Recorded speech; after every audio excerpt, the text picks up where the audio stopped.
Welcome back to Opening Statements. I'm Jenae in for Julie Grant. This afternoon, actor Alec Baldwin is expected to appear virtually at a motions hearing in New Mexico. Baldwin and his lawyers want the case against him in the Rust movie set shooting to be thrown out. They argue that the manslaughter charge against Baldwin is unjustified. And his trial is set to begin in July with jury selection in connection to the death of cinematographer Halyna Hutchins. Now, she was fatally shot on the set of the film Rust. Baldwin maintains he didn't pull the trigger, which is what he told police. And then I'm going to slowly sneak the revolver, the Colt out and turn and shoot these other guys, or try to shoot them. I take the coat over the thing, the camera's there. I believe, my recollection is she was there, turned a bit, like talking to him. So I think she was hit in the right armpit. But is the actor still responsible for Hutchins' death in any way, in a criminal way, is the question that we are faced with now in this July trial. I'd like to welcome in two guests, the Hollywood prop master and armorer Dutch Merrick and former Hollywood prop master and armorer Jeff Spellerberg, who also worked on set with Alec Baldwin in the past. It's so good to have you both help us go through some of these issues in this case that is coming very closely to a trial. Jeff, let me start with you. This motion to dismiss has to do with the fact that the gun has been destroyed, and they don't think that it is fair that these charges are still going forward against Alec Baldwin. Your thoughts on the gun in this case and how it relates to these sets? Do you think there needed to be more testing on this particular gun? Well, I don't think there can. Thank you very much for having me, Julia. I don't think there can be any more testing on the weapon. I think they destroyed the actual weapon in testing, which to me denies the defense any opportunity to actually actually test the weapon on their own with their own expert. So I don't know why the prosecution did that, but I'm sure that they're going to object to that. Now, Jeff, a follow-up question. You worked with Alec Baldwin. What was your impression of him on sets, and just your thoughts on what you can share about that? Yeah, that's back when I had dark hair. We worked together maybe 30 years ago on a film in Del Rio, Texas called The Alamo, 13 Days to Glory.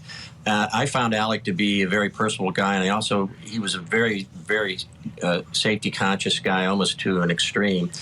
When he would never want to have the gun in his hand until we actually started filming, and then he would typically give it back to me immediately afterwards. And he wasn't really a fan of gun. I've worked with other actors who are a little bit too much of a fan, and they're a little more hard to. They require a lot more circumspection. But Alec was a very safety-conscious guy at that time.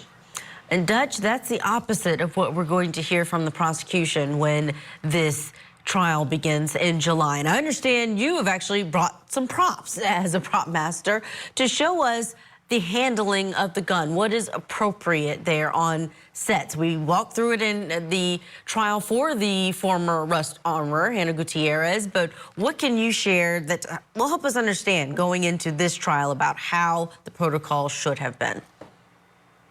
Well, it's a really standard process. We do it the same way every time, and it's a sacred relationship between the armorer and the actor, and nobody should get in between that, including Dave Hall's the first AD. The process would involve, and I'll switch to, a dummy round looks very much like a regular bullet, and you wouldn't be able to see it visually, though it has a rattle in it, and it would be different. And then a blank has, as you see, looks like the end of a hot dog or a sausage. It's a crimped end.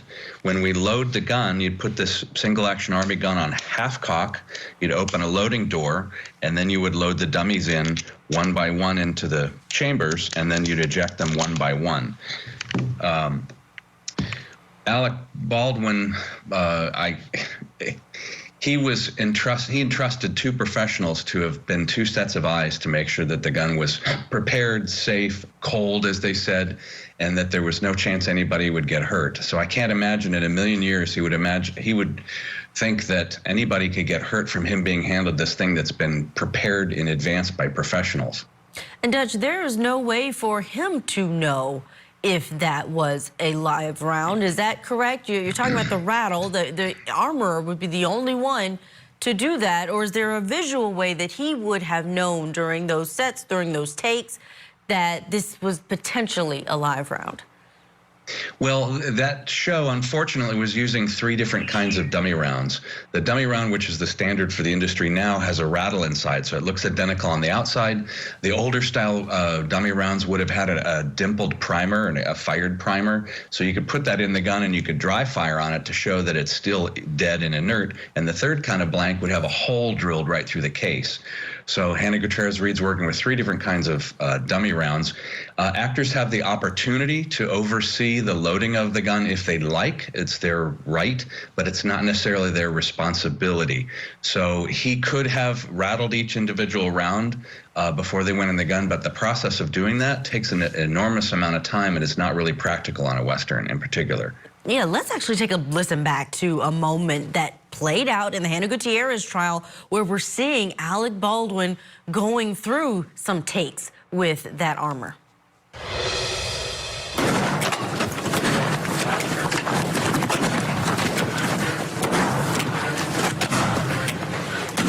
One more. I forgot the recoil stuff. No, right away. Let's reload. Here we go. So, Helena. Hi. What? I want to see the shoot. Here we go. Come on. Jeff, is that similar to the Alec Baldwin that you remember working with, but also he's going to be charged, or he is charged, he's going to be facing those charges at trial, not only as an actor who was using the gun, but also as a producer who handled how things flowed on this set. Do you think that there's more culpability on one versus the other? Well, I've been a producer myself in the film business, and I'll say this much, that Alec Baldwin didn't even show up to that movie set till a week after they started shooting. And he has a production agreement as a producer deal that I think is fairly common with actors. High-value actors have producer deals that typically take care of their back-end deal. But he wasn't there to hire anybody. He didn't hire the armor, didn't hire any of those people. And if you see him on this set where he's in a rushed sort of a thing, but it's completely different than the set that the prosecutor's actually charging him with. There's no evidence that he was trying to rush anybody or do anything to control the set in that situation. I think you have to really look at the actual thing they're charging him for. And in that situation, he's in a very controlled environment. He's working closely with the director photographer and the director, and they're working on how to draw the gun and how they're going to pull out the gun. And I'm sure Dutch is with me on this, is whenever I would hand any actor a gun on a set, I would stand on the set and watch what they're doing. And I would also ensure that it was completely safe to be used for whatever they're going to use it for. I don't tell them what they're going to do. They are working together to try to draw that gun in a manner that's going to work for the film that they're making, for that shot that they're trying to make. He may want to draw it in a menacing manner. He may be drawing it surreptitiously, trying to sneak it out or something like that. And I give them a gun they're safe to point it any which direction they need to while they're working that shot out. And then if they're going to actually fire the gun at that point, we would come in and load it with a blank round. And at that point, we would probably try to direct him a little more, direct the cast and crew to make sure no one was in a line of danger. But what he was doing on that set that day, I see the press has made a lot of ballyhoo out of that, and I'm sure the prosecutor is going to as well. But I'm not sure how relevant it is to the actual accident that happened on the set. And Dutch, I want to get your reaction, but I did want to quickly play a soundbite of the pointing of that gun that came up during the Gutierrez trial. Let's play that quickly and get your reaction on the other side. Let me show you something. Hold on. Step back to your original mark. So 1,000, 2, 1,000, 3, I'm getting up. Right. Then when he drops his arm, Helena get out, he drops his arm, that means Brady's close. I'm going to start to really get up. Okay. Dutch, your thoughts on how an armorer and an actor, that close relationship, is there anything that can interrupt that, where the onus is now on the actor and not on just the armorer? Well, ultimately, once the gun is in the actor's hand, it's his responsibility, and he has to mind what we like to call the 3 golden rules. You keep the gun pointed in a safe direction, you keep your finger off the trigger, and you treat it as though it's loaded. And I noticed watching that footage that Baldwin was very good about keeping his finger off the trigger. And I understand that he's gesticulating with the gun at that moment, and there's a lot of people downrange of that. But again, He knows that it's only filled with blanks, and they've choreographed when and where he's going to fire. And again, he has entrusted that it is set up in a way that is absolutely safe. Thank you so much for all of your comments. That you mentioned the trigger. That's going to be a buzzword inside of that courtroom, because Alec Baldwin says his hand was not on the trigger, but the prosecution may say they believe he did pull the trigger. Jeff Spellerberg and Dutch Merrick, thank you again for your time. Now, after this break, we are looking at the moment the prosecution of Chad Daybell could have gone off the rails. Plus, our eyes are on the courtroom in Dedham, Massachusetts. We're just minutes away from the killer or cover-up murder trial for Karen Reed. Stay with us.